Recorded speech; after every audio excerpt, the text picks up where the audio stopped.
Welcome back. It's my pleasure to introduce the last tutorial speaker, Andreas Winter, who for a while was in quantum superposition of being in Bristol and Singapore, and then he was measured and appeared in Barcelona. And he's giving a green board talk. Thank you very much. So, I guess this is working. I'm not really sure if this is working for your benefit or more for the recording. So I'll shout anyway. Sorry? We need it, I think. I can shout a bit. Better? Okay. Well, okay, so I forget actually which title I announced. It was something like quantum channel capacities, some answers, many questions. No, some answer singular and many questions. Okay. So we expect only one answer. Okay. So I already failed on the first count. I think I give 2 answers, at least. Good. Well, okay, so I'm using the board. Somehow I feel more comfortable with very long talks like this, and maybe also you will feel more comfortable because after a while with presentations there's a bit of there's always a difficulty of maintaining the focus. I must admit though, what's wrong? I must admit though that I'm always quite terrified with tutorials specifically, because each time I feel like it's another experiment on you and on myself. So if it goes wrong, we just call it and we go for dinner earlier or something like this. So the way I plan to do this is to have more questions. I hope I put the S there. Is to involve you. So my plan is to talk a little bit. Well, according to the schedule, I have 2 hours. And hopefully less. So maybe I do 1 hour or so, and then maybe people have questions. So to the topic. So I want to talk about quantum channel capacities. So and let's try if you can read this. So for me, a quantum channel is in the first instance just an isometry from a single input system to a product of an output and an environment system. So I know that some people, they tend to think of it more physically as a unitary, then you need to also put an ancillary input, but this is kind of how we do it. And the channel,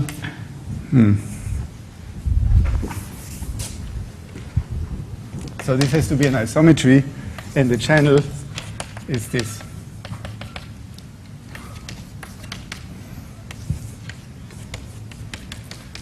And because we like symmetry, we can also trace, instead of tracing over E, we can trace over B, and we get something that's called a complementary channel. So these are both of them completely positive and trace-preserving maps, and there are different ways of representing them, but in a certain sense, the most useful one is this one here. Of course, I guess most of you are aware of Krauss representations, Choya-Markovsky isomorphism, so hopefully we won't need this. So this morning, Charlie gave a very broad sweep over kind of a resource theory, what you might want to do with a channel, and one of the things that he emphasized is that at least from the classical Shannon theory, what we learn is things become particularly nice when we look at an asymptotic limit where many instances or many uses of this object are permitted to users that generally cooperate. So usually it's the sender, Alice, and the receiver, Bob, they cooperate. Sometimes this guy here is also cooperating, but usually not. Oh, I noticed that this thing is a bit in the way of some of you. Okay, well, I'll go over there eventually. So rather than this broad sweep that I hope gave people who have no idea about channel capacity, or very little idea, at least some kind of overview, I want to take a bit the opposite point. I will get down to some details, some examples. I'm not saying that I will present proofs, because that is that's probably hubris in this time frame, in this audience. But the price we pay is that we only look at two very specific scenarios, or two or three, namely the transmission of classical information and the transmission of quantum information. So in this customary circuit language, or the channel is just some kind of box, and to use it, let's see. To use it to send a message, we want some encoding here and some decoding.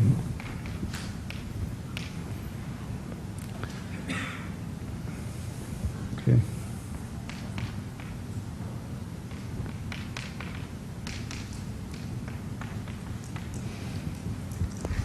So I'm putting these kind of diagrams, even though you might have seen this before, just so that we can remember that in this coding theory, in these coding problems, there are two main design parameters, which is, one of them is the number of users here, and this epsilon here that characterizes how often we are wrong.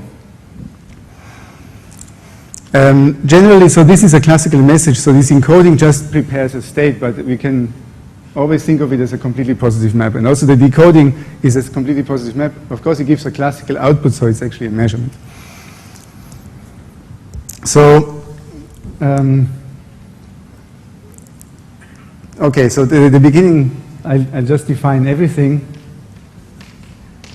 This is simply the maximum number of messages. So this M here that runs over some set, obviously. And the maximum goes over encodings and decodings. So this should be completely general. So that's one of these points of the philosophy of Shannon. We just give all the power in the world to the person controlling the input system, and separately to the person controlling the output system.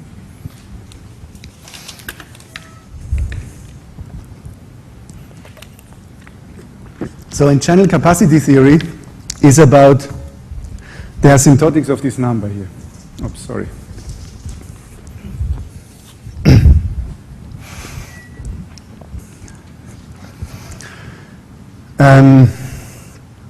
Okay, so let's put another thing. So if we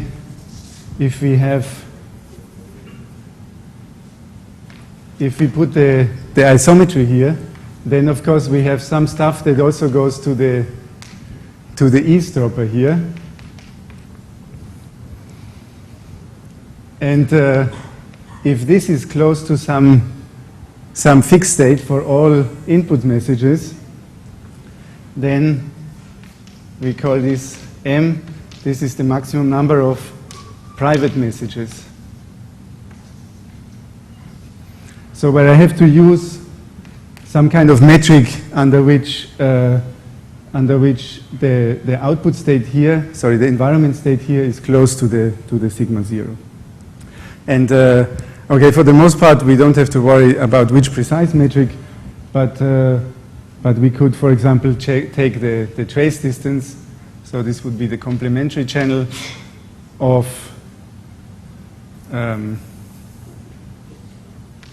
tensor n of whatever goes in here minus sigma 0.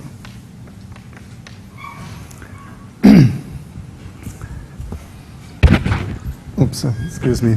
And then, so this is a task of communicating classical information from A to B with the additional constraint that the environment that is conveniently the eavesdropper should get no or almost no information. So this here is more constrained, so it's generally smaller. And finally, well, okay, the board is always too small, so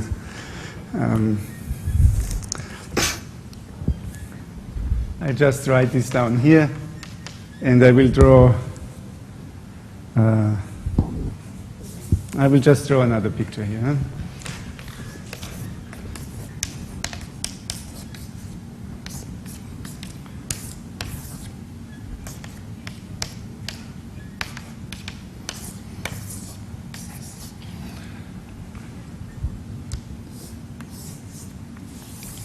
So the most convenient way of defining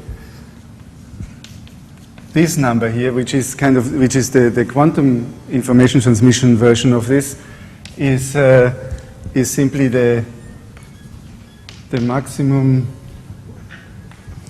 So this should be okay. So here, let me explain. So we have the encoding, the decoding. That is not, they have now to be completely positive maps because they are supposed to take in quantum states. And to abbreviate the discussion of the quantum capacity a little bit, I'll just assume that the only use we make of this whole code, which is the encoding and the decoding, is to generate a maximally entangled state on the output. So whatever comes out here, the design constraint is that this should be close to a maximally entangled state of Schmidt rank L. Oops, no, that's what I want. So that would mean that it's basically log L E bits in the resource theory. And we just should choose this input state encoding and decoding suitably. So why I'm insisting on drawing this and talking about this epsilon is that I said the capacity is about the asymptotics of this number here. So for example, when an information theorist, I mean somebody like Charlie, talks about capacity, it's always referring to a task like this. So you first set up what you want to do. You should realize that at least the first task here, the classical communication task, and the second and the third one, they're about simulating a channel by another channel. So we're given many instances of n, and we're counting them because we have to pay for them, basically, how many we have. And we would like to get as many instances of a noiseless classical or noiseless quantum channel from this. So of course here we have number of messages. So the bits, for example, is always the log. And so this is clearly what we should do. And then we would take the limit. So this is somehow a definition that we would like to make. Unfortunately, first of all, how does this depend on epsilon? Right? So a priori, this could be an epsilon dependence. So that's why we take the lim inf, first of all, because for each epsilon we have no idea what the sequence might be. I mean, this is a very complicated optimization problem. So n goes to infinity and epsilon goes to 0 to make it specific. Sorry? Oh, yes. Thanks. At least someone is still paying attention. I have to do this more often, I think. Huh?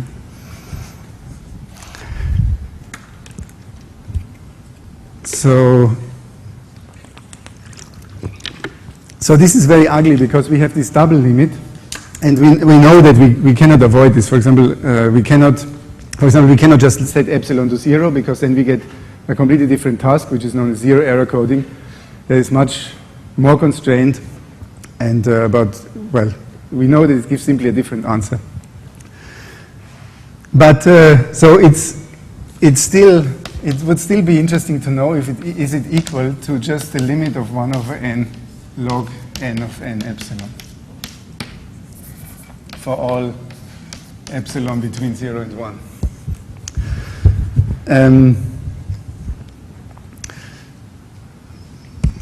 So I'll just leave this here for the moment, and then we have similarly things like the private capacity and the classical capacity of n. Sorry, if I'm writing too small, just remind me.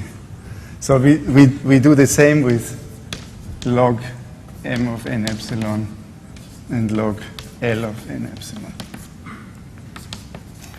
So these 1 over n log, these are rates, because this is the number of noiseless bits you get divided by the number of channels you use. So you make n good infinity and then epsilon to 0. The order is important. Yes. Sorry.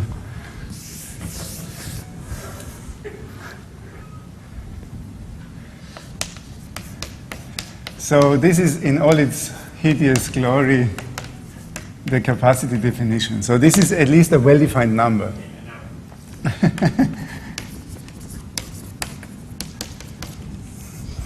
So, and by the discussion that I did before, we have this kind of chain of inequalities. Sorry, opposite way.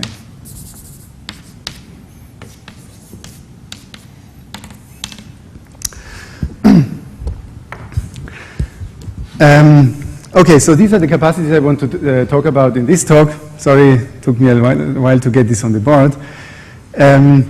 In the talk of Charlie, you saw a glimpse that we can have a whole zoo of other capacities. And this is one of the problems, but probably also one of the joys to the practitioners of quantum Shannon theory. Unlike classical channeled Shannon theory, there isn't just this one number. There is a whole, there's this zoo. And it has to do with two different things. One of them you can see here, which is you have different tasks. You just want to achieve different things with your channel. And so that stems from the fact that we have different elementary resources. We have, for example, classical bits and quantum bits, and they are comparable, but ultimately, for example, to send a classical bit, you do not need a quantum bit. And if you use a quantum bit to send classical information, you might actually not using the system in the optimal way. So these numbers, ideally, if we could tell them for a given channel, they should tell us a lot about the nature of the noise, about how to protect the information, and so on.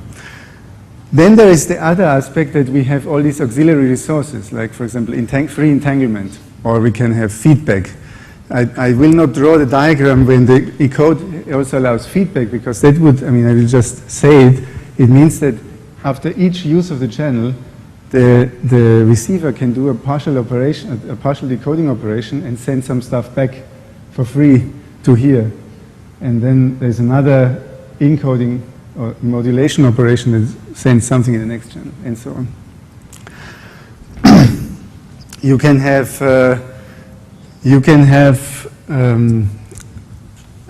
actually this is one that I want to talk about a little bit.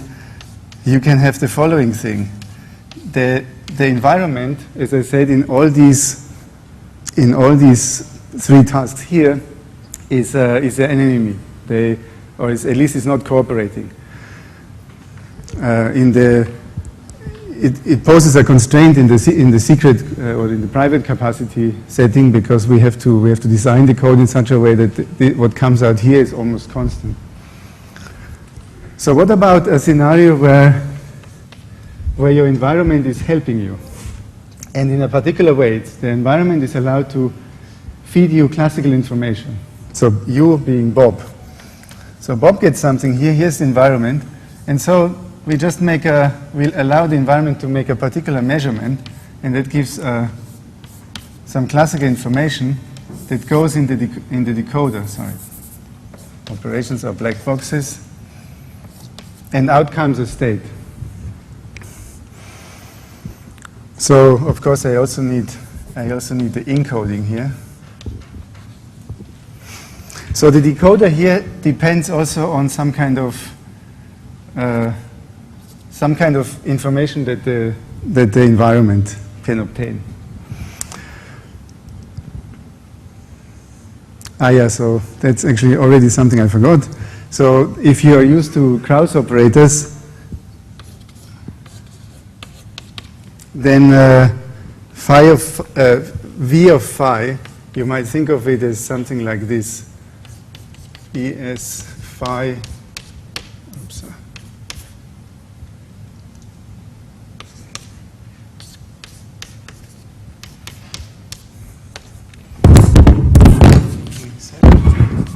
Sorry about that.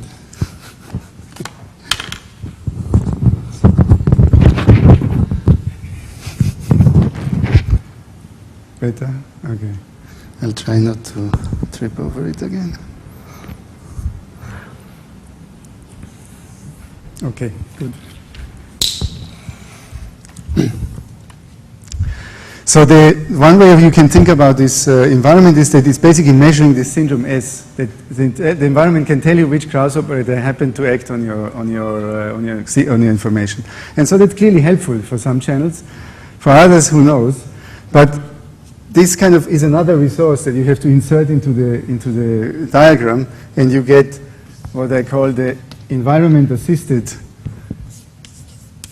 capacity of the quantum channel. I'll come back to this for in a little while. So yeah, so all this zoo, I guess I don't really want to talk about. I will also want to go away a little bit from these error probabilities and these error concepts. I just wanted to highlight this. Maybe first. Maybe first reminding you of why we are doing these definitions, and it's all Shannon's fault in the end. I mean, we are posing these problems because we think that, just like in Shannon's case, they will have nice answers.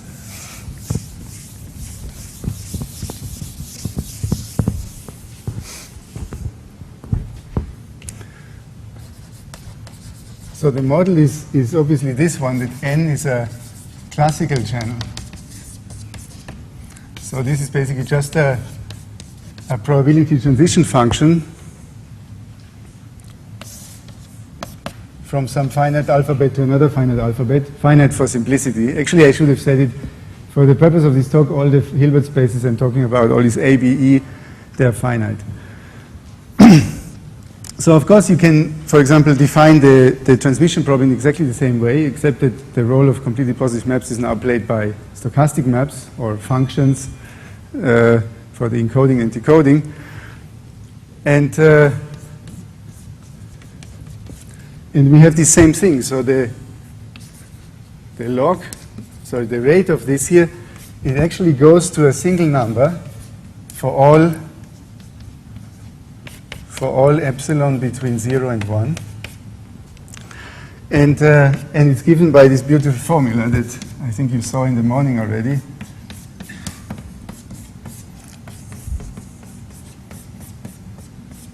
So X and Y are the jointly distributed input and output of a channel.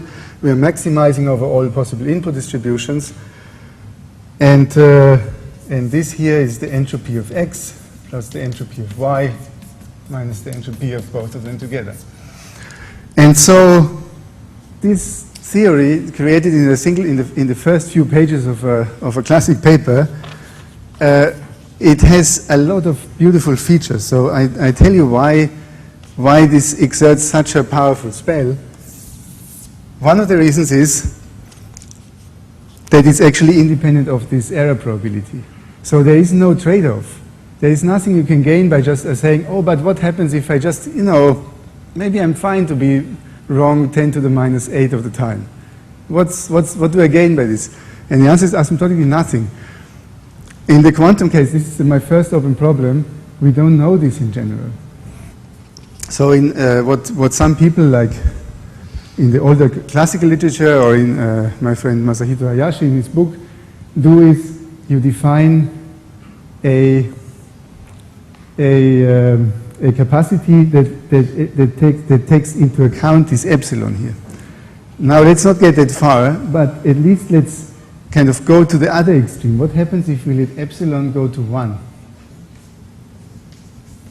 And we take the limit, the lim sup of the rate.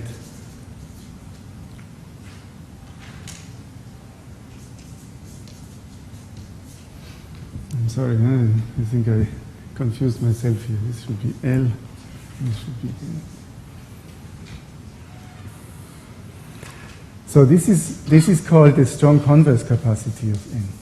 So so if the capacity is the rate such that you can communicate faithfully up to this rate asymptotically, this is a number that is it is also a rate.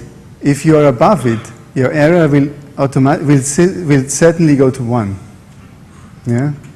So between this number and this number, if they are different, it means there is some kind of trade-off between the rate and the error.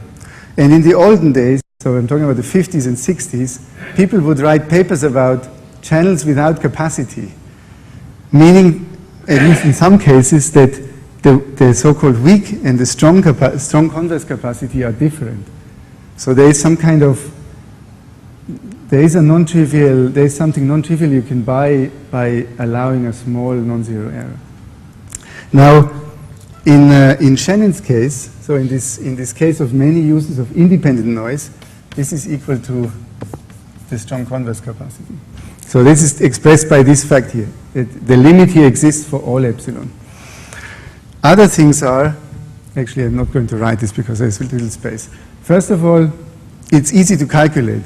So there is an algorithm, a famous algorithm due to Arimoto and Bleyhut, that is an iterative procedure that achieves the optimal input distribution, or an optimal input distribution. It's actually quite, well, I wouldn't say easy, but it's one of the first things you do in courses on Shannon theory. You learn that this quantity here is concave as a function of the distribution of x. So the distribution of x is just a point in the probability simplex. It's convex in the channel. And so, first of all, for a given channel, that means that calculating the maximum here is just, you're finding the maximum of a concave function. So all you need to do is find a local maximum, and you will be at the global maximum. Done. And off-the-shelf convex optimization software can do this for you, even if the optimum is somehow on the boundary.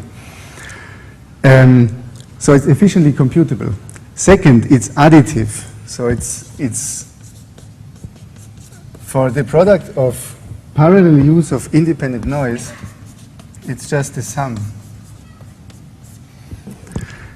And it's convex in the channel, which means somehow if you, what does it mean to be, I mean, why is convexity operation interesting? Because you might have an ensemble of channels. So somehow somebody prepares for you the channel according to some distribution. Convexity means that you'll be able to do better if you know which element in distribution the guy had chosen for you. So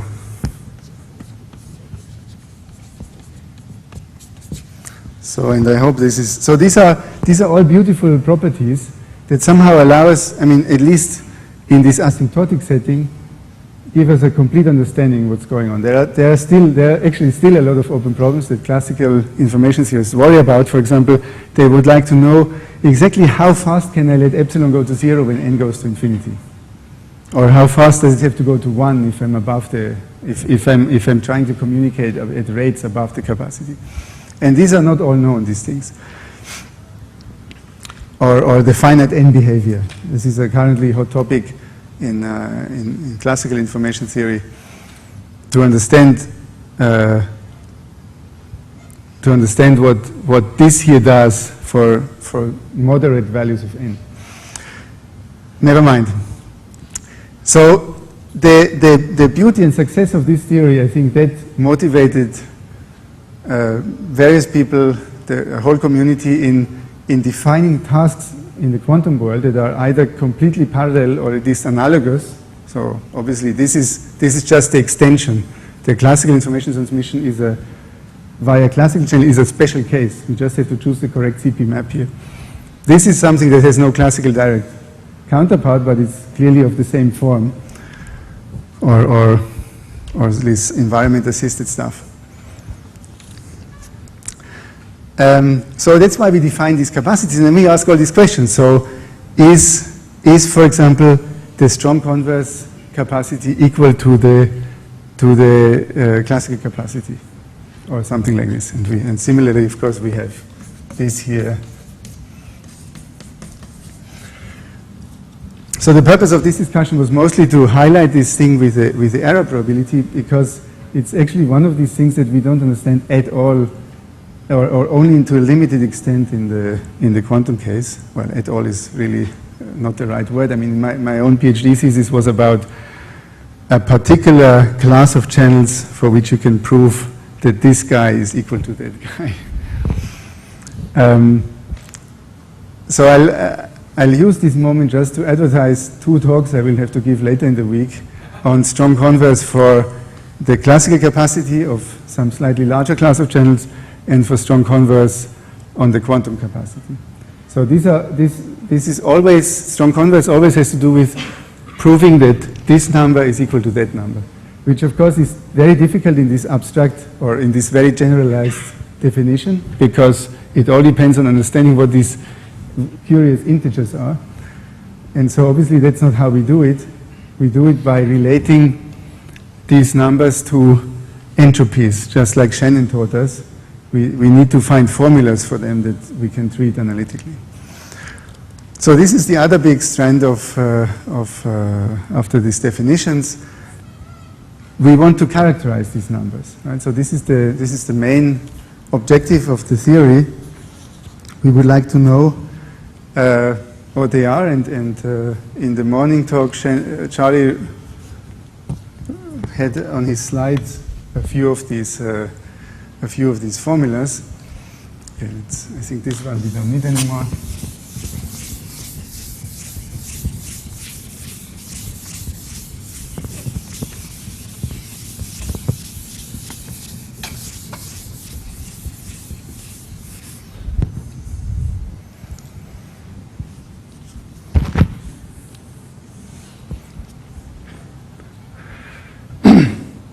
Okay, before I write this down,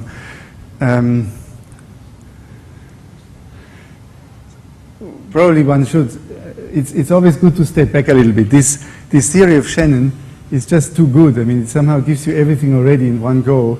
And so the temptation is, well, you should parallelize. You should find a similar formula.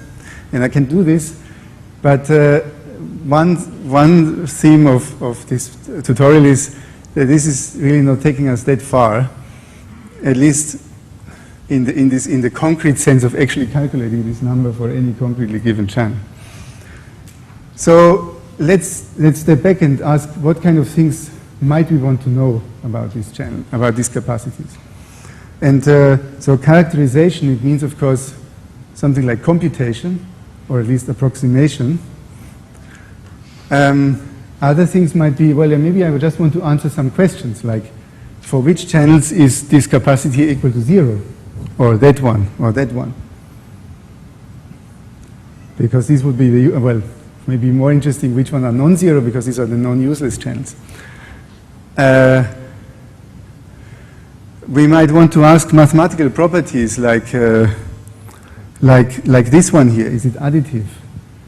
And so this was well, it's certainly was a major step forward in our understanding of quantum channel capacity and of quantum error correction as a whole, when Smith and Yard realized that the quantum capacity is not additive. And then later also it was Smith and Smolin who realized that neither is the private capacity. So there are, actually this is very important to realize, almost by the definition of the tasks, you always have this inequality here, kind of almost, kind of automatically. So the question is, do you have it in the opposite direction? So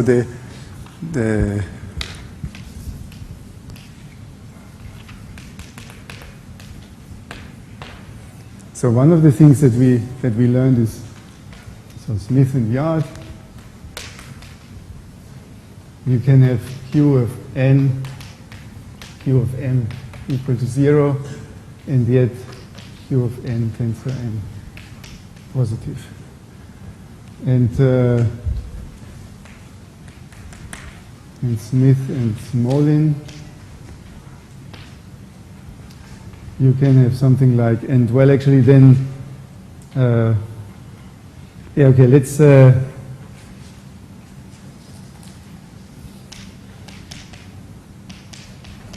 so for the private capacity, we have almost something like superactivation. You can have that this is kind of a constant, it's a whole family of channels, and the private capacity of n tensor m is growing with the parameter of the channel. So for the classical capacity, we don't know this. So this is another open problem. C of n,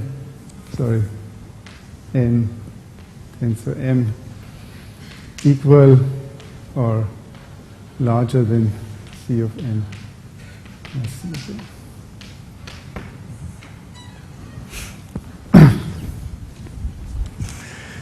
So this is something we don't know, and in fact also we don't know whether the classical capacity is convex, like Shannon's model theory would suggest. Is C convex in the channel? Now the additivity, you might think, okay, there are these kind of weird superactivation and activation effects. So maybe this goes wrong. The convexity, that seems to be much harder to come to terms with, because, as I explained before, this has to do with losing information. So if your channel is a convex combination of two other channels, and then non-convexity somehow means that learning, rather than being told that the channel is n, but it's actually with probability p n1 and with probability 1 minus p n2, is worse for you. You seem to be getting information, but you're actually losing in capacity.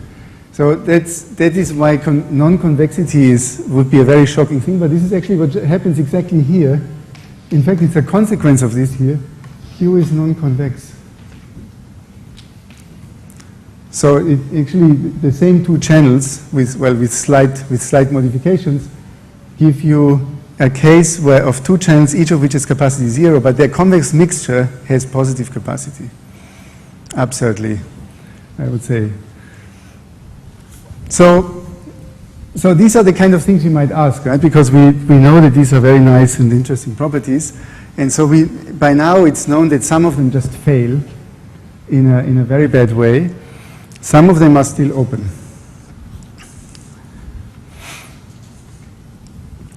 So about this additivity, I'm sure that you want to hear about something else. So I will go back to my first objective. I wanted to write down how we know how to characterize this. For example, the classical capacity. So we have the channel. We can send in some states with probability px, and we get some n of rho x. So a very nice way of correlated with the output. And then we have this thing called the Holevo information, which is the maximum over all ensembles and rho x of the quantum mutual information here. So the quantum mutual information is defined simply in analogy, only using von Neumann entropies. So this is S of x plus S of b minus S of xb.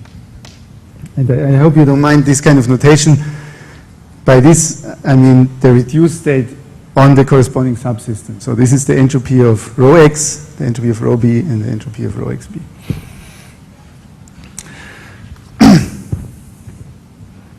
So this HSW theorem, so this Holevo-Schumacher-Smolin, it says that C of n is equal to something which still looks kind of horrible. It's a limit, let's put a k here, 1 over k C1 n tensor k. So this is the best thing we can say about the channel capacity for in general. If you just ask for a CP map. So actually this is the same as sup k 1 over k log, not log.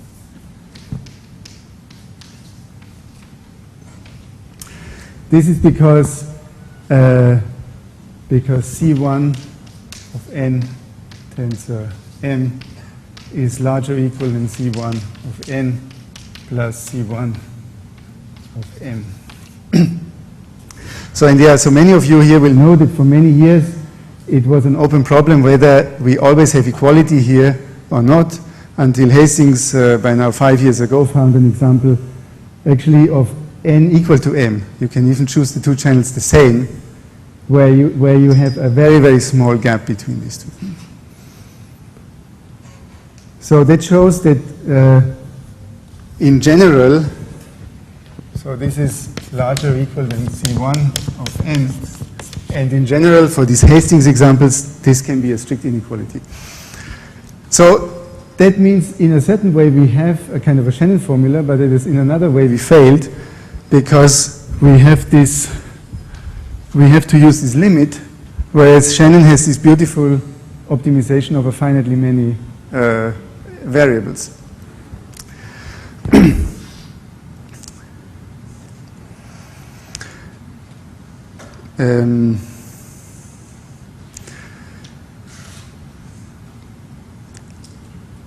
So what I was telling you now was actually, so I'm coming back to this.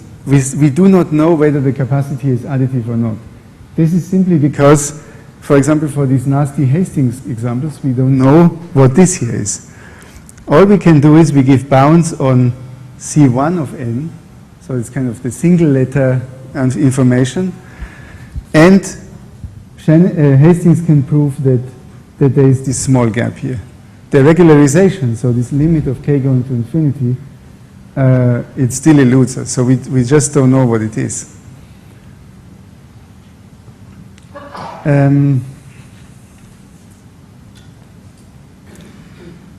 Yeah, so these kind of formulas, I should also say that if you study classical information theory, you come across these kind of formulas also, and the classical information theorists, they call them trivial converses. I mean, usually the way they come about is because you want to prove the optimality of your rate. So so it's distinct from the part that is actually attributed here to Holevo, Schumacher, and Westmoreland.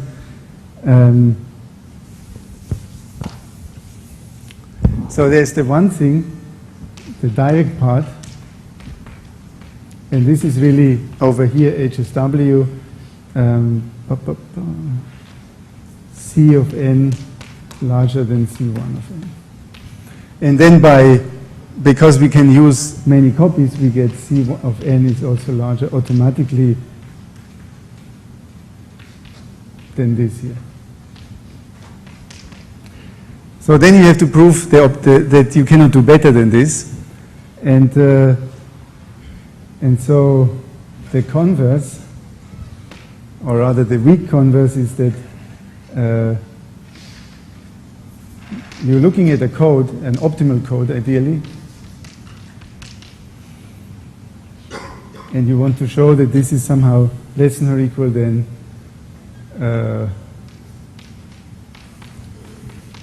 well, this is what it comes down to.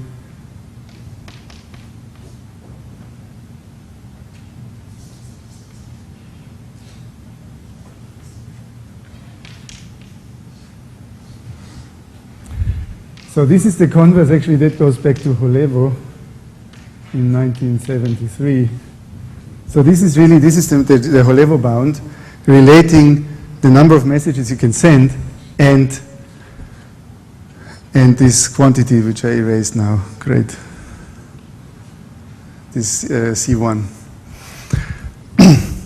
And interestingly, all the proofs that were known until recently, and for most channels that we know, there is this order epsilon term here. So it's presumably an artifact of the proof, so the conjecture is it's not really there, but in the inequality that we can prove it pops up, and so that's why we need to let epsilon go to 0 to get the bound on the rate.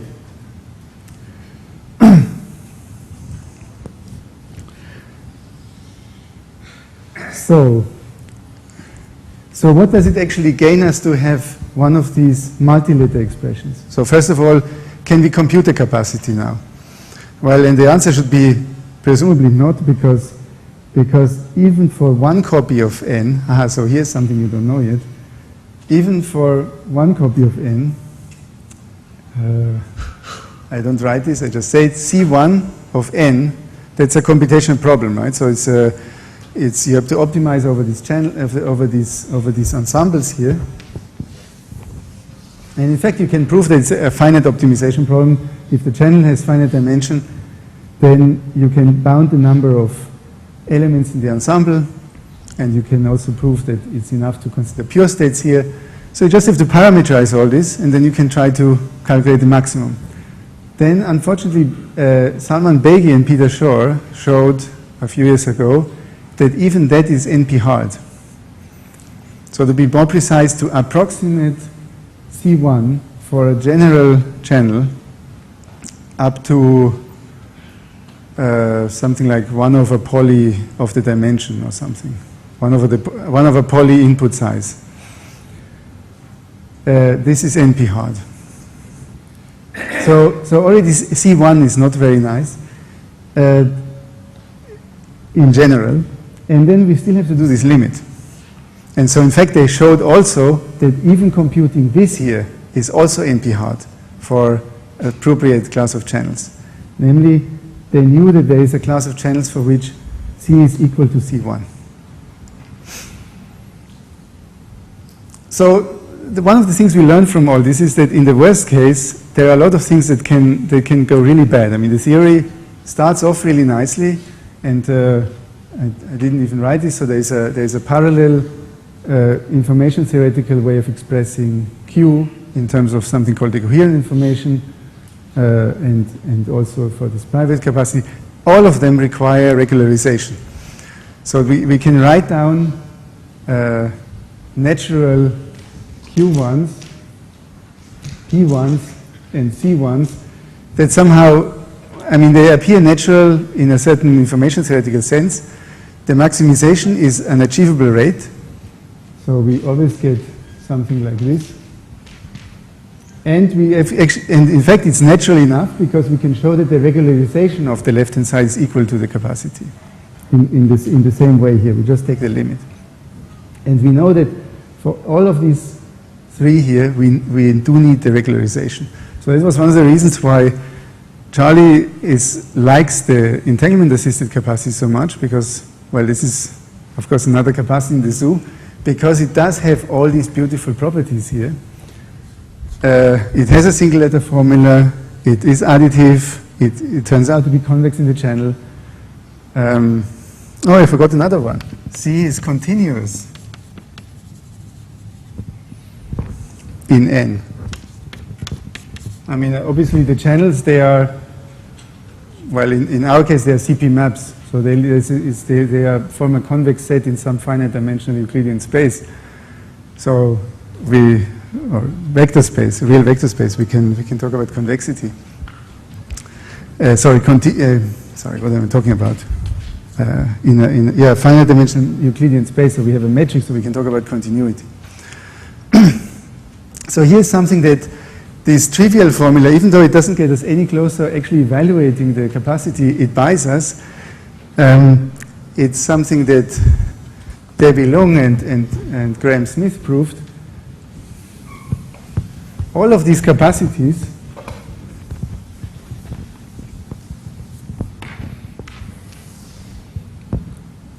so this from this.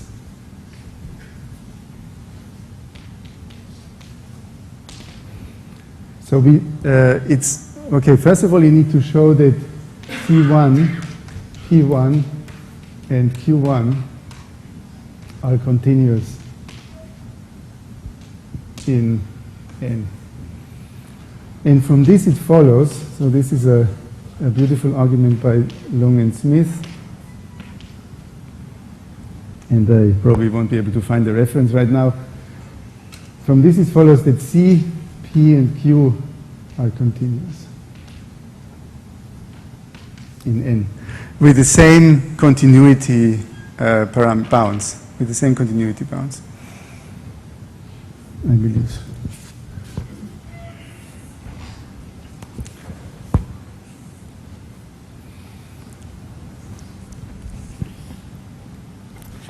Okay, I think I wandered off track a little bit here. So at this kind of stage of the theory, obviously, as a practitioner, as someone who does Shannon theory, I have to proclaim that the main objective is still to characterize Q, P, and C. However, we probably have to reconsider our goals, seeing that there is a class of channels for which C and A and C1 already are NP hard to compute to very high accuracy. So we first of all have to abandon this idea that it might be an efficient algorithm. Okay, it could still be an exponential one, but at least finite, because this formula here is not even finite. So the second thing you might do is, okay, who knows how to actually calculate these things? In some specific cases, there are some channels that we are more interested in than others. For example, just depolarizing noise or amplitude damping noise. Can we calculate some of this, at least for those cases? And there is some progress on this. And then lastly, even if for those specific channels or general channels you can't actually calculate, can you give some upper bounds, seeing that this limit of deregularization is actually a soup. So the problem is that it might become too large, and we don't really know how fast it can grow. So I have a lot of more stuff to say. Let me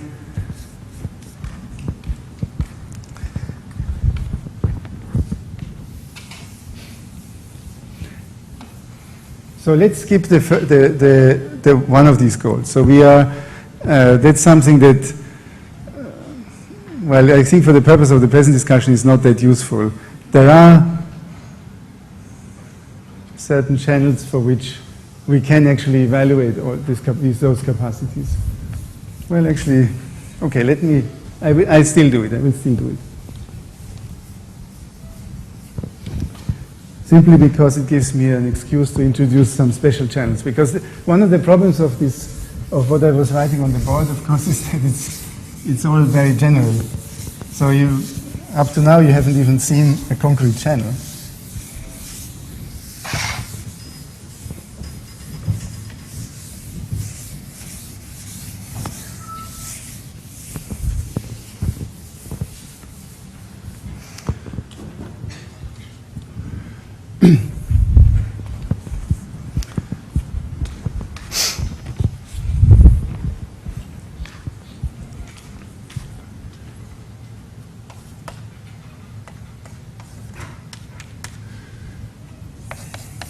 So let's start with the simplest case because the smallest class. Q is known to be, actually Q1 is equal to P1 and they're known to be additive for, so this is point 1 here, for so-called degradable channels.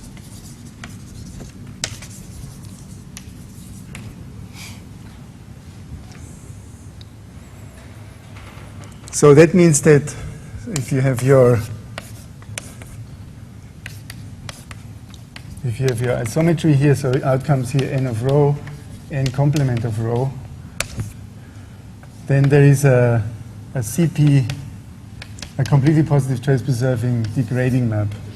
So that n complement is the degraded version of the output. So this is a very strong sense in which the environment gets less information than Bob.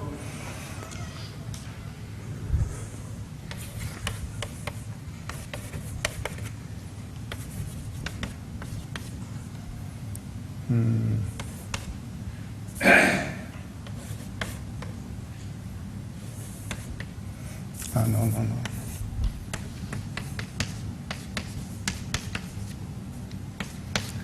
So one convenient way of writing the coherent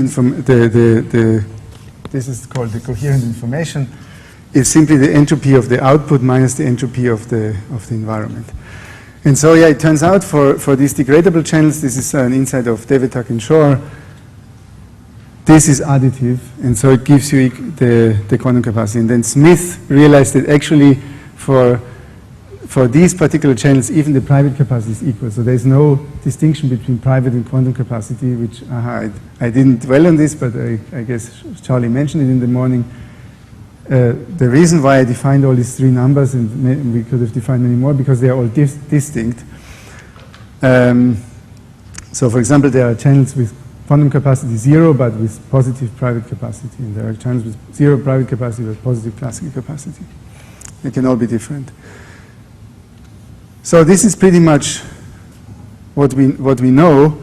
So let's go back to another question that I raised briefly, but then I just walked on from it. Which are the channels for which Q is 0?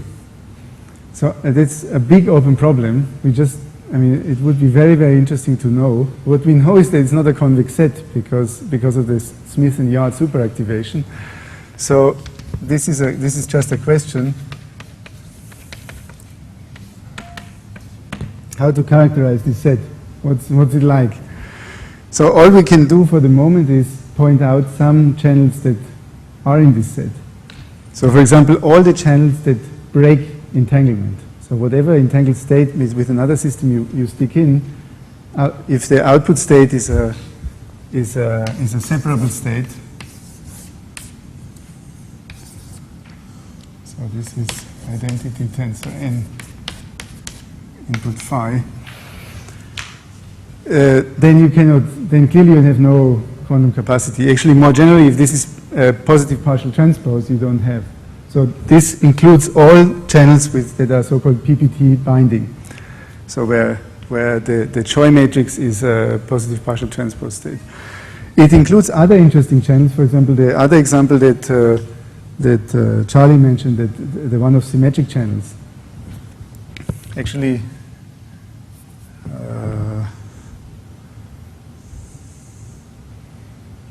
wait a second, it's this way around. Private capacity is equal to 0. Symmetric channel is, well, you can think of it as that this D here is a reversible map. It can be chosen as a unitary. So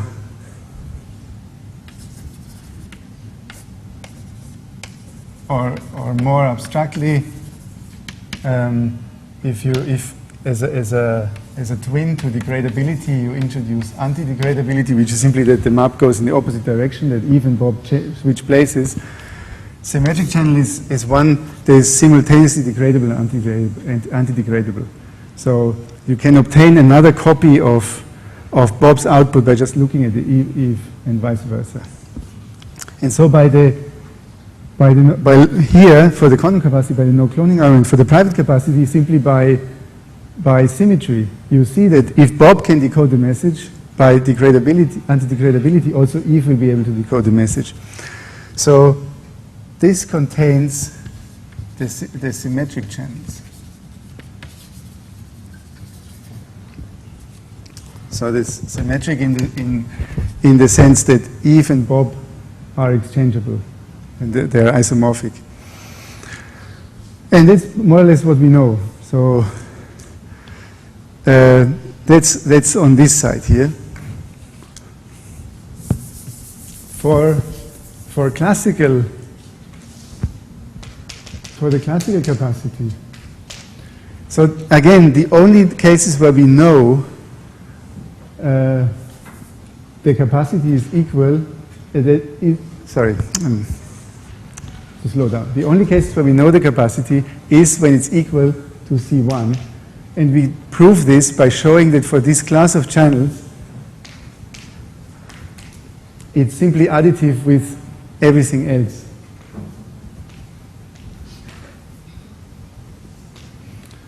So there are results by Chris King from 2001 and 2, and of Shore, essentially, 2002. And then from this one here, I think this is also Holevo, maybe Roske and others. So these two papers, they are very important because there we learn that this capacity actually can be evaluated, at least for some cases we care about, for example, the depolarizing channels.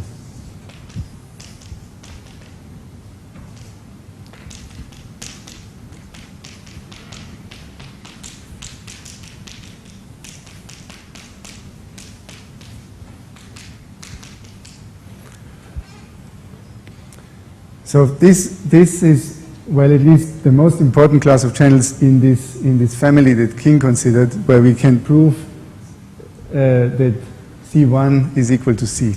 And so we actually know what is the capacity. Yeah, good question what it is. So this should be 1 minus, and then the von Neumann entropy of this applied to a generic pure state. And it's going to be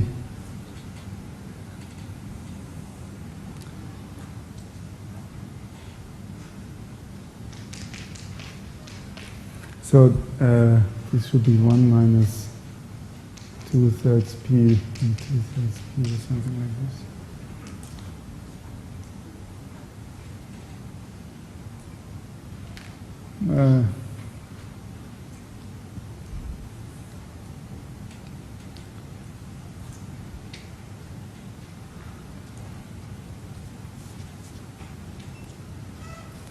Yeah, okay, let's not dwell on this too much. I mean, I might have swapped the p and the 1 minus p here.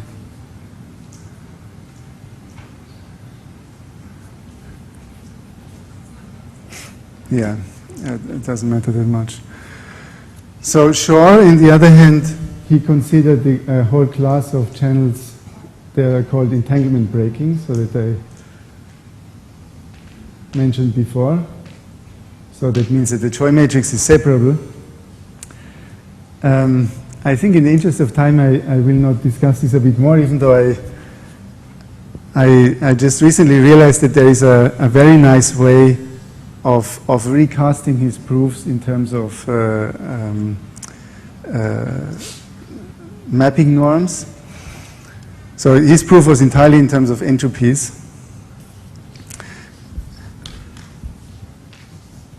And these guys here, they realized that actually the complementary channels of these entanglement breaking channels also are captured by this. These are called Hadamard channels. So a particular class of, I mean, this is a more general class than things that are known as Schur multipliers.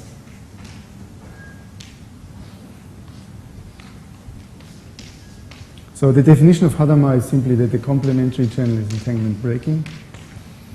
In Schur multiplier, this is something like this. You have your density matrix, which is really, you have to think of it as a matrix, is mapped to the Schur product of rho with another positive semi-definite matrix.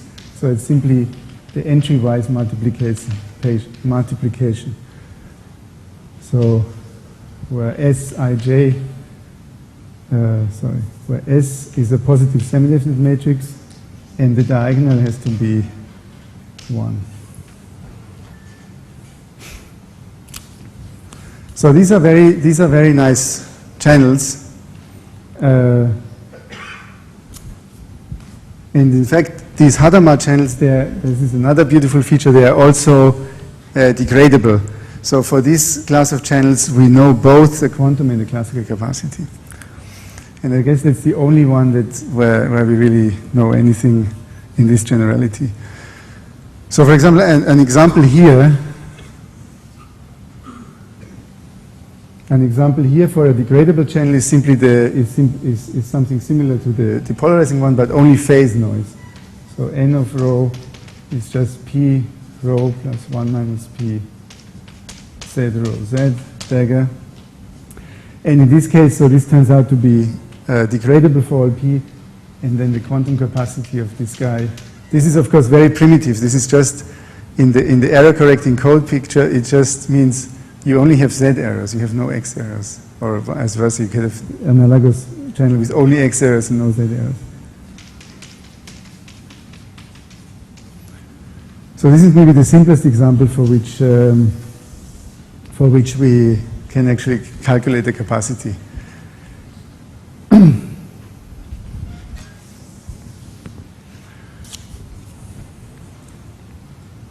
So let me tell you, maybe I'll get to the closing, and we can either just finish or go to the questions. which are the challenges? First of all, so I just put it here as unknown. Q of the depolarizing channel. So this is something it's just not known. But what we know is that it's strictly bigger than Q1 of dp, at least for some values of p.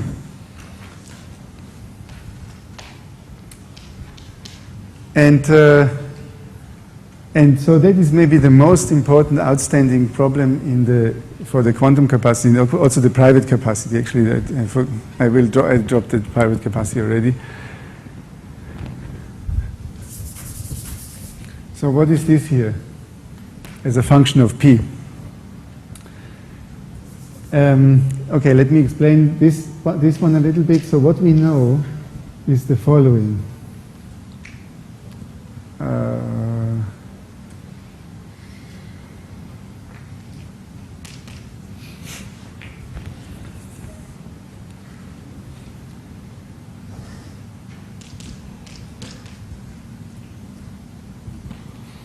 So the depolarizing channel is very interesting. The reason is that when you stick in a maximally entangled state, you get Werner states, 2-qubit Werner states. So there are lots of things we know about them, but actually there are lots of things we still don't know about them, particularly the asymptotics. What we know is that at p equal a half, this channel becomes, and for all larger p, this channel becomes entanglement breaking. So whatever entangled state you prepare for it, what comes out will be separable. So there's no way you can transmit quantum information and create entanglement anymore. Actually, at 1/4, d 1/4 is antidegradable. So that means the capacity here is 0, and for all larger values it's 0. The only other point where we actually know it is here. P equals 0. That is the case that is just the identity channel. There's no noise at all. Then the capacity is 1. Actually, this is also equal to the strong converse capacity. But this is a bit of a, it's not very, it's elementary to show this. Because there's no noise. Noiseless channels are kind of easy to handle. In between here, the only thing we know from the general theory is that it's monotonic, it's continuous, and from the properties of this kind of noise, you can actually also argue that it's monotonic in p.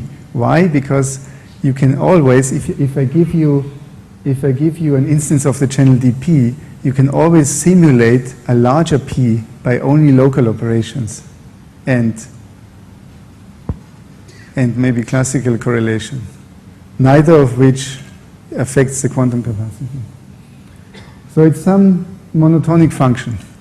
I don't even know if it's convex because the quantum capacity of a general channel is known to be non-convex in some regions. So it could be doing something like this. Yeah, non-convex. So this is kind of the actual unknown curve. We have a lower bound, which is this here. So this is Q1, and for the depolarizing channel, this is equal to 1 minus the entropy of 1 minus p over 3, p over 3, p over 3. At least up to a certain point where this number here becomes negative, and then it just is 0. And so what we also know is that very close to this point, the actual curve is a little bit above. So this goes, there's work that goes back to Shor, Smolin, Di Vincenzo, 1996 or 8, up to recently. And then we have an upper bound, which is way off and goes down to this 1/4 point. So the largest rate for which, the largest error rate for which we can actually transmit quantum information is something like 1.9191 or so.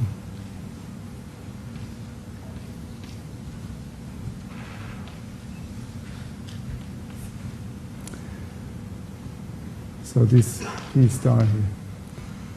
And this best upper bound that I know of is by Wu Yang from 2013.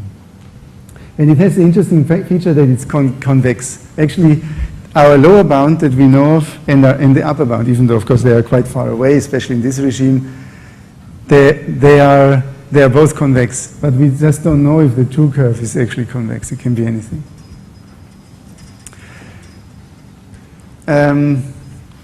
So on the side of the classical channel, the biggest challenges, I would say, are twofold. One of them is qubit channels are very simple. I mean, we know that they are given by only 6 parameters or something. King dealt with a very particular subclass. They are called unital channels. They map the maximally mixed state to the maximally mixed state. And so they have a lot of additional symmetry. In qubits, actually, up to unitaries on the input, they look a bit like this one, only with different probability weights on the identity on the X, Y, and Z. So these are the unital channels, and for those he could prove additivity. But for example, for non-unital, we don't know. And the simplest non-unital channel where it's completely unknown what is the capacity is the amplitude damping channel. Again, I would say this is a very concrete and very important one.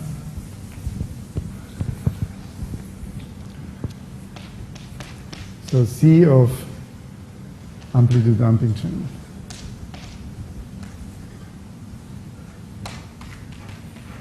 And in particular, is it equal to C1? Is it an additive case? Actually, I should say all these cases where examples of non-additivity of C1 were found, they are in incredibly high dimension.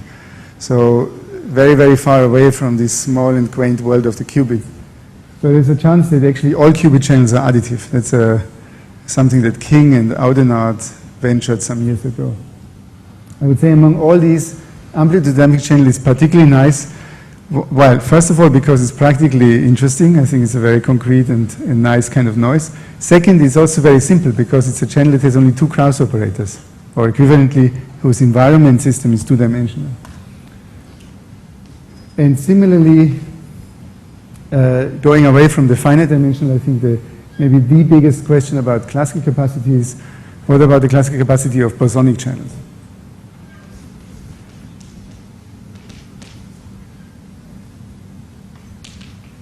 Again, the conjecture seems to be that it ought to be equal to C1. Specifically, additive white Gaussian noise. So that's really like a classical additive white Gaussian noise channel. Only that the random displacement is in the 2-dimensional phase space of the.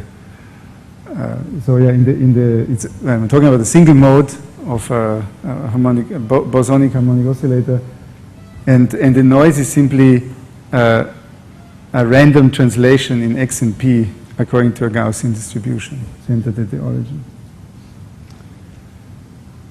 So these I think are the biggest two about the classical capacity. I talk a lot about all this stuff. I really would have liked to go on a little bit about upper bounds in general, and in fact how also knowing the capacity in some cases helps us upper bounding it in some other cases, but I will skip this. I think I'm getting a bit tired already, and I think I see that you are more than tired. So I'll leave it here with a big speech, and you can ask me some questions.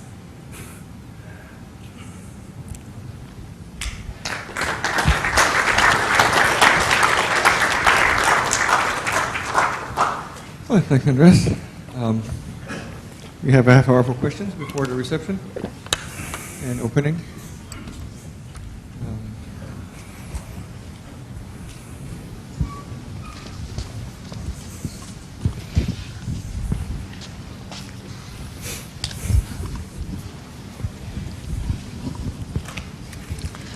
You might have mentioned this already, but which capacity sort of has all the properties that the classical Shannon theory, sorry, what am I saying? You mentioned this this capacity in classical Shannon theory has certain properties, Yes, right? yes. So which capacity in quantum Shannon theory has all these properties? I think Do we know any? the only known one is the entanglement-assisted capacity. Entanglement-assisted property, okay. And that comes in a way because of it has this formula quite analogous. I mean, it looks really very similar to the Shannon one. So you have input entropy plus output entropy minus something that passes as the joint entropy. So, I mean, it's, yeah, I probably should have written it again, but then I didn't want to go there. So this is,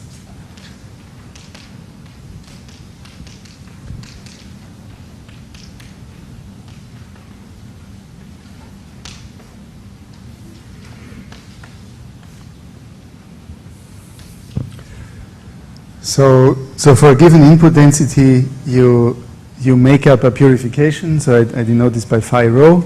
So the purification lives on two systems, of course. So you apply identity tensor the channel. And so this is a bipartite state that has as one of its marginals rho and the other one n of rho. So it's the quantum analog of the joint distribution of in and output. And so this is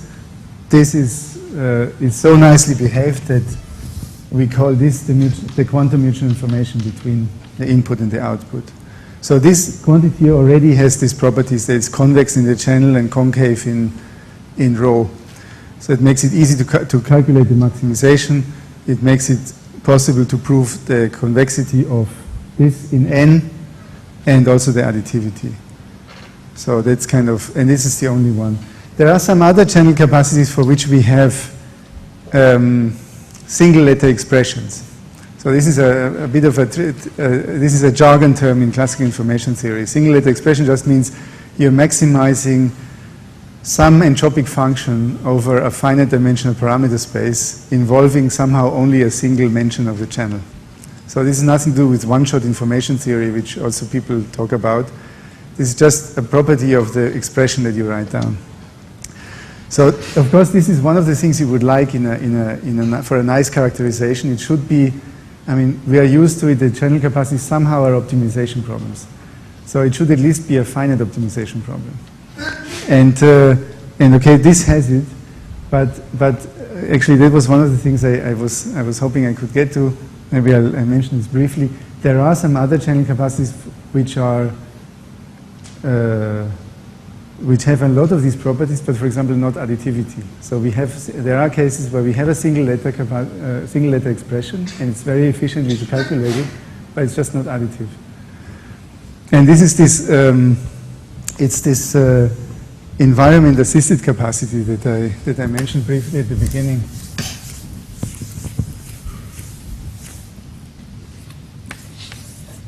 So you have your input. Then Eve is actually going to help you. She's going to make a particular good measurement and tell Bob the outcome. And also here we need an encoding. And we can ask the same thing. So can we generate some big maximally entangled state? Because that's basically our test that we can transmit quantum information.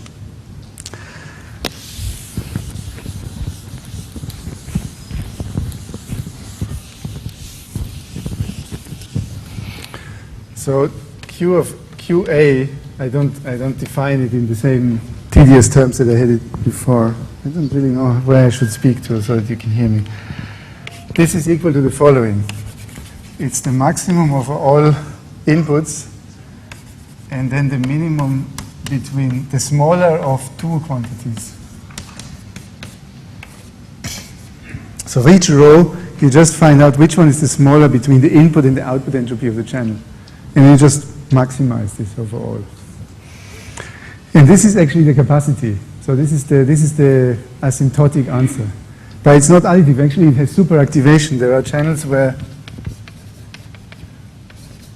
two different channels, obviously, that have 0, and QA of n tensor n is positive. I leave that as an example to you, as an exercise.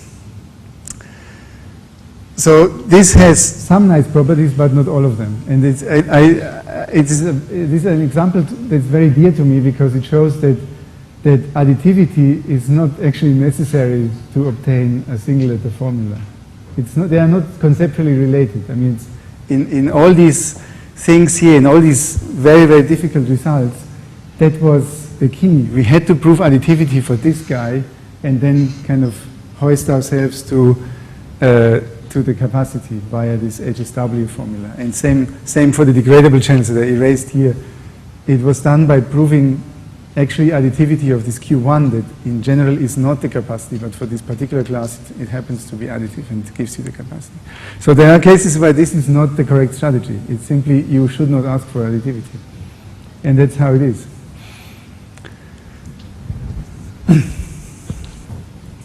Okay. Actually, I want to ask one more question. I was wondering whether this, okay, so allow me to call the properties of this capacity in classical Shannon theory as classical properties, all right? So, but then, can we, do you think it's possible to make connection between this lack of classical properties in quantum capacities with certain non-intuitive features in quantum theory? Well, that's the kind of question that I would like to hear Charlie, what he would answer. But I would say they are an expression. Of course, to some degree, they are an expression of these non-intuitive features. But I'm not sure if you can really say that they tell us something about these non-intuitive features. Because in the end, these are very, very complicated problems, right? I mean, maybe you prefer to think about the non-intuitive features more in a simple setting of teleportation or state discrimination, whereas I admit that capacities are not very nice in the sense that they are asymptotic objects. I mean, that's of course one of their beauties, but it also means that there's a lot of intuition just goes out of the window because of that. So. I think first was Pramod, no? And then here, you too.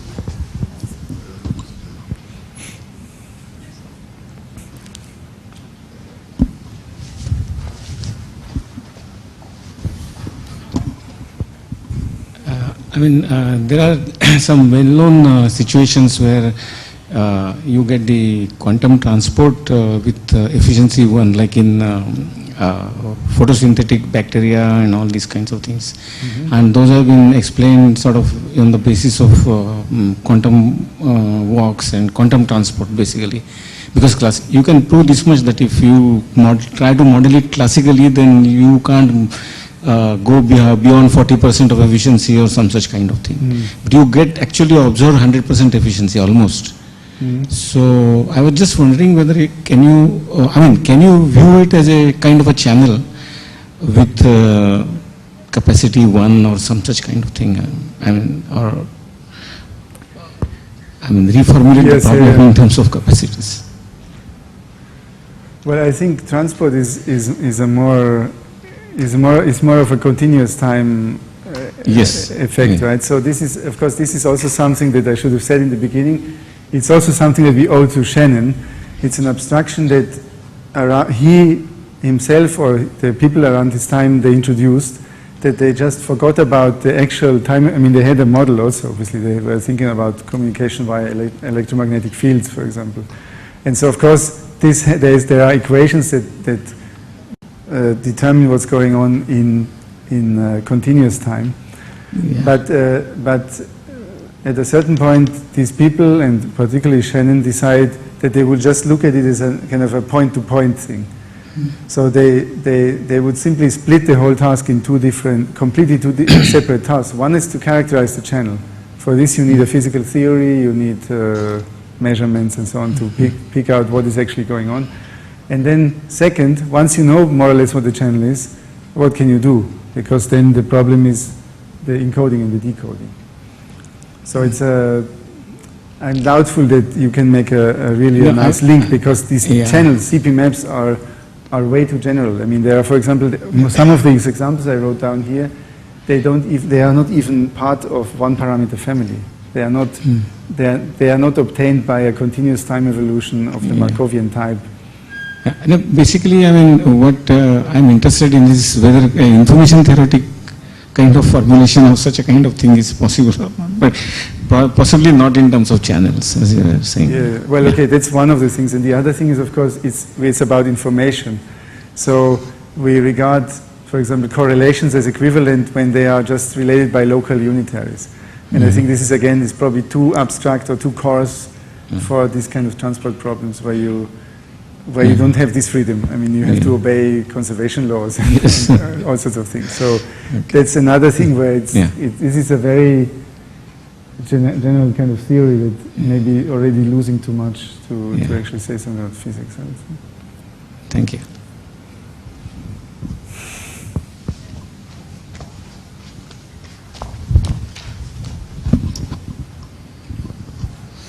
So, I'm an engineer.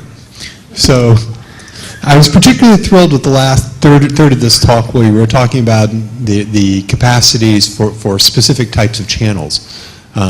One of the things I've been curious about since first reading the Smith and Yard paper that I don't know the answer to is, as an engineer, are there pairs of channels I'm likely to run into in the real world for which the superactivation actually occurs? Well, let me ask you another question. What is your concept of the real world? Because in the lab, in the lab, such channels were built purposely to demonstrate. I think there is a paper that shows that you can actually build the two channels that are required to sufficient precision. They only require. I mean, the one is the superactivation's been shown in the lab.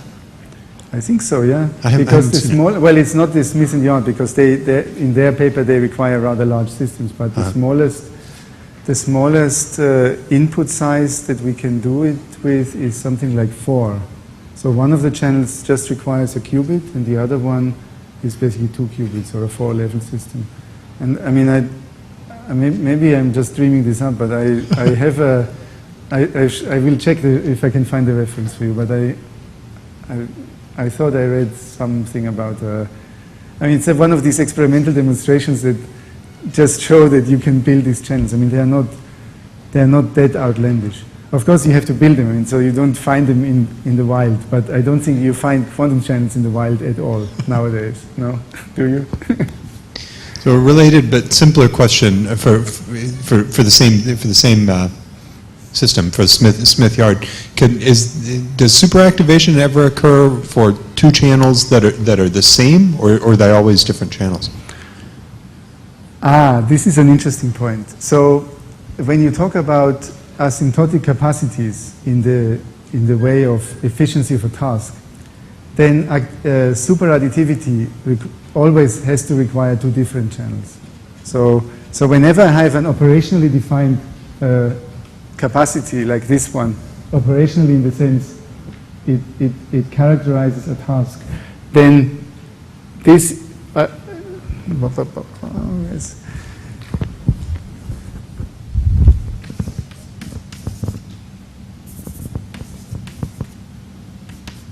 This is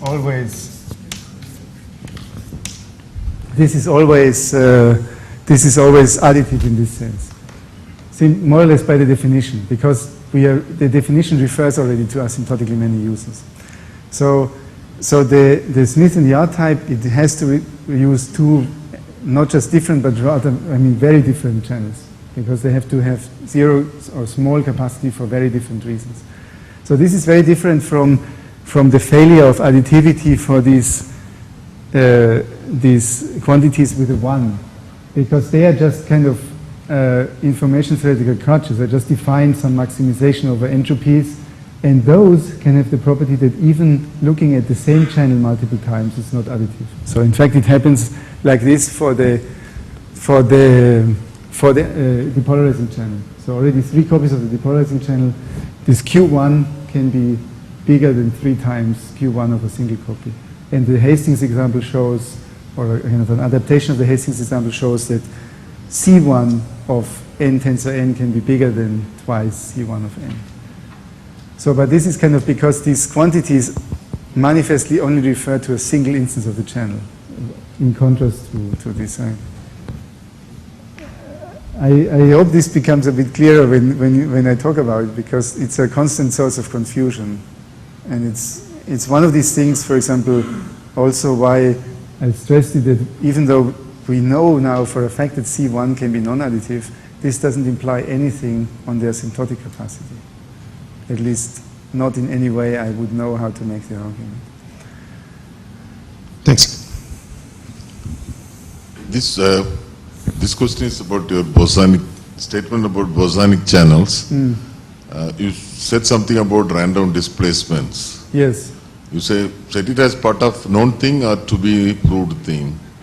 No, these are open ones. Ah, okay. So these are, I wanted to highlight some particular, very concrete channels for which I think it's very interesting and also very challenging to know what is the capacity. So we know, actually so for the bosonic channel we don't actually even know what is C1, because all these calculations you find for Gaussian channels, where people actually write down explicit expressions with very few exceptions, are under the assumption that the coding itself is by Gaussian states. So for example, for something like the additive isotropic Gaussian white noise, the assumption is you can just code by coherent states. And if you can prove that, if we would know that this is true, then we would also know that C1 is equal to C. So there's a lot of work already that I didn't mention, but the open problem remains. We just don't know what this is. And I think it's one of the most fundamental challenges you can even ask this question. I mean, this is it's one of the reasons why Shannon wrote his paper, actually. I mean, this does all this development of the discrete channel, and then in the second half of the paper he goes to the additive Gaussian noise. And this is the one that is really important for the kind of electromagnetic wave communication that they had in mind back then. Of course, it was all classical, so it's just a single parameter displaced on a line. But that's kind of quantum Shannon. This is really what this all is about. Yeah, we don't know this one, we don't know that one, and we don't know this one. In fact, here this is another beautiful thing. We don't even know what is the largest noise in the depolarizing channel for which we still have a positive capacity, or the smallest noise for which the capacity is 0. So we have these protocols that are something like random coding that achieve this 0.19 roughly, and we know that 0.25 it's over, because we run into the no cloning problem. If you could code there, then you would give a copy of the state to Eve. But between that, we don't know what it is. And I assume that if we could push harder towards 0.25, we should learn quite a lot about error correction. I mean, all this curve that I was drawing there, the first people who were drawing these kind of curves were people like actually Shor himself or Calderbank, characterizing the performance of stabilizer codes. And then it turns out, okay, these are all things we can understand information theoretically, and we can give upper bounds. But we are not that, I mean, basically these are all, most of the data in this diagram that I deleted here is from 10 years ago already. And since then, we have only incremental progress here and there. And so why I think this is a question of huge importance is maybe less because I really want to know what this function looks like as a function of p, but because I think that we probably can actually protect errors against much higher noise, and we just don't know how to do it yet. And if not, I would also like to know why. So this environment assisted capacity, do you have any restriction on the dimension of environment? Of the entanglement, no. No, this one, this left one. Oh, this one here. Yeah. No, the environment is given to you basically. I mean, I see. So there is no restriction on dimension. No.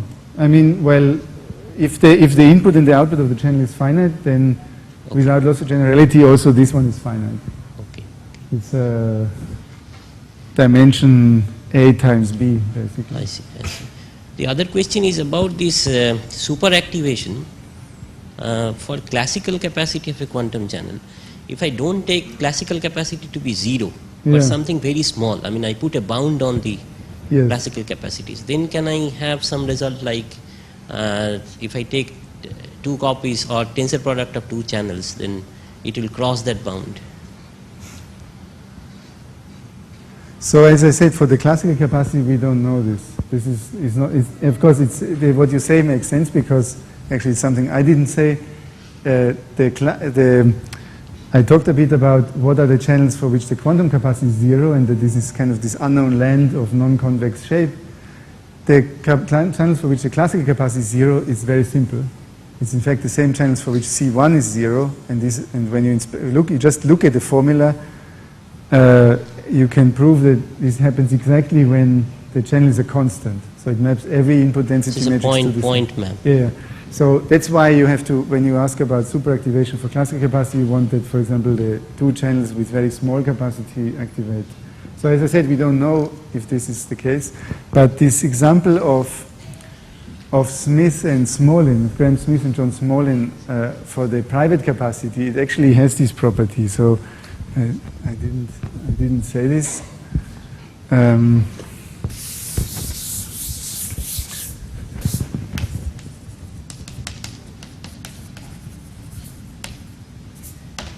So they have this channel where actually one of the 2 channels is symmetric. It's a very simple channel. It's like a 50-50 erasure channel. And so by the symmetry argument, the private capacity must be 0. And the classical capacity of the other channel is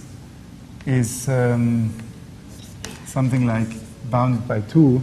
And these are both channels that act on order d-dimensional inputs. And then they show that the Q of n tensor n is larger than order log d. So it's something like what you suggest. So of course this is bigger than p, p can be only bigger, and here p can be only smaller. So we there are suggestive examples, but I don't think they are examples of superactivation for the classical capacity. This is really wide open. Why? Because not only would you have to find a use for entangled inputs to superactivate something, you also would need very strong bounds on the single capacities. And so that's something that I didn't really get to in this short lecture. Obviously, if you have this, since we have this regularization issue, and since we know that the capacity, let's say C can be different from C1, the next obvious question is, can you give some kind of useful upper bounds? For example, if you know C1, does that tell you something about the regularization? And we know a little bit about this, but the bounds are way too weak to get superactivation. There's one more. You should use the mic, I think. Why is it that Q of dp is, like, may I know why that as a function of P is more important? There are other channels also. Why is this more important, and what makes it an open problem? Well, okay, I would say the main reason is that it's this mathematically the simplest kind of noise, because it's it's just depolarizing, isotropically depolarizing noise. So it affects the Bloch sphere in all directions in the same way. And so, for example, whatever the actual channel you have, you can always use a pre and post processing on the channel to make it one of these here. So for example, this is just the simplest kind. It's like the classical binary symmetric channel. So it's attractive because it affects all the inputs in the same way. Sorry, what was the second part? No, I wanted to know what makes the channel, depolarizing channel, more like... Yes, I would say it's the mathematical thing. It's also because this is the kind of noise that motivates all the definitions of quantum error correcting code. So, for example, correcting code distance, it has to do with how many Pauli errors you can tolerate. So, I think that's the other reason, because it allows you to make this link between communication performance and the performance parameters of for example, CSS codes, stabilizer codes. Thank you. Okay, there were two more, Sekad and Naresh.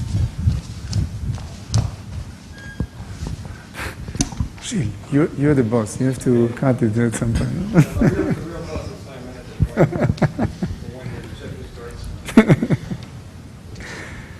I have more of a generic question, probably not a very good question.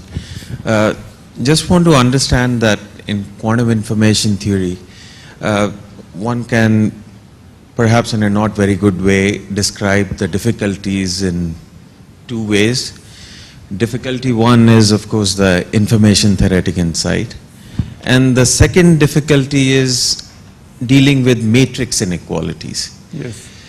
Now, so as I said, it's not a very good question, but I just want to know your thoughts that let's say somebody were to give us all the matrix inequalities related to Hermitian matrices.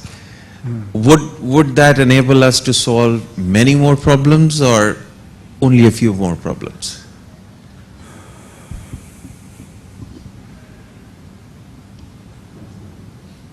Well, okay. I don't have to answer the question in exactly the same way that you asked it, right? Because, obviously, there's a lot of opinion in it, and I don't know if I'm qualified for this. I think that it would be very interesting to know more matrix inequalities. For example, these results of Chris King, these very powerful results about the additivity of minimum output entropies and of channel of Hall-level capacities. They rely on very smart use of, you know this of course, but for the rest of the people here, trace inequalities. Actually, not so much matrix inequalities, but inequalities between trace functions or matrices. So there's like leap concavity or leap tearing inequality. These are some very powerful inequalities that come up over and over. So presumably, if we knew more about such trace functionals and the inequalities, we could maybe prove additivity for one of these other channels.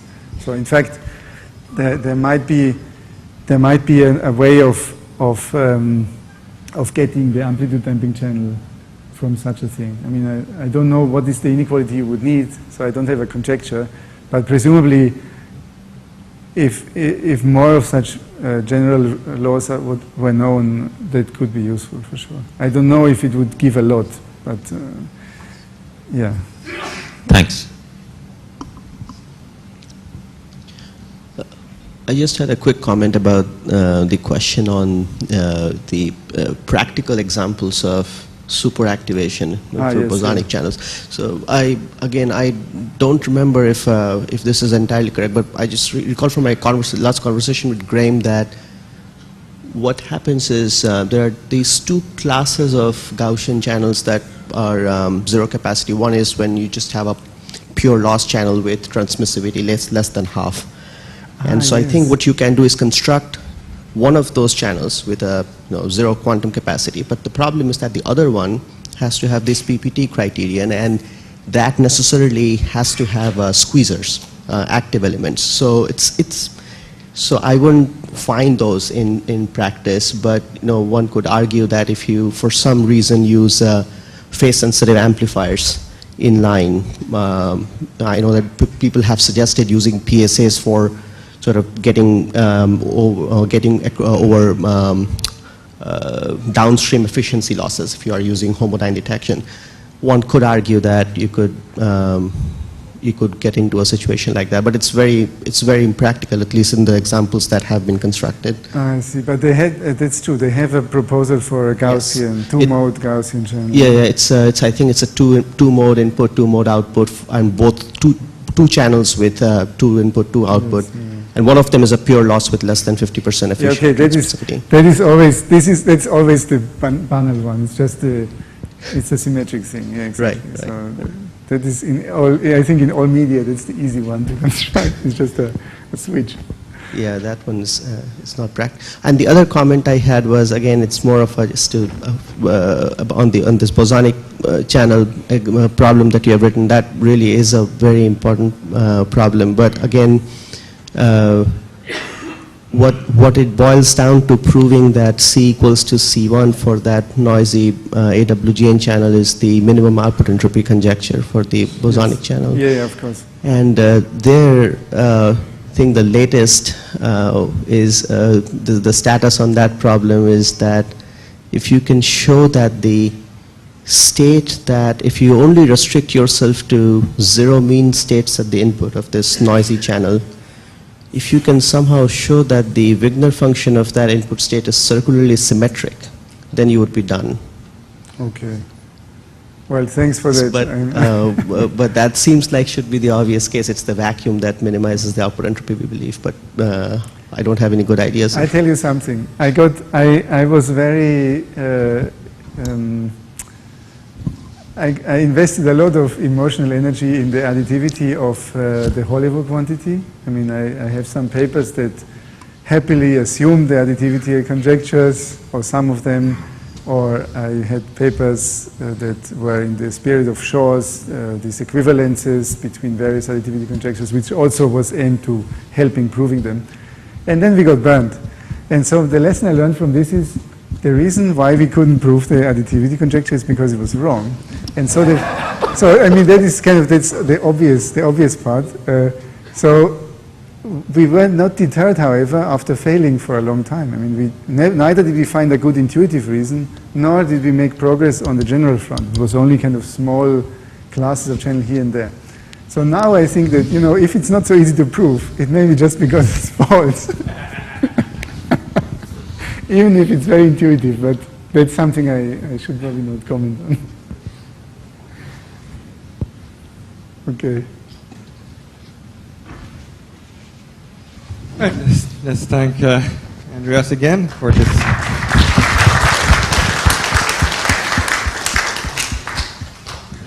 So now the technical part is over, but Simon wants to tell us what's coming up for festivities.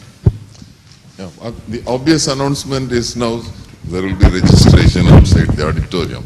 But I wanted to add two comments. One is New Moon was a few days back, but the beach is about 2.5 kilometers from here. I mean, on straight road, only have to cross the main road. The today moonrise will not be earlier than 9:30. I mean, it's close to 9:30. Jaivan tells me, huh? 9:37. Okay, and tomorrow it will be then 10:20, which may be a little bit late. So if some of you want to walk, venture the walk, I thought you should know. The second announcement is for those of you who want to relax before dinner, if you finish registration, you can go to the 4th floor lounge. But that's not part of the registration, so you will pay for relaxing.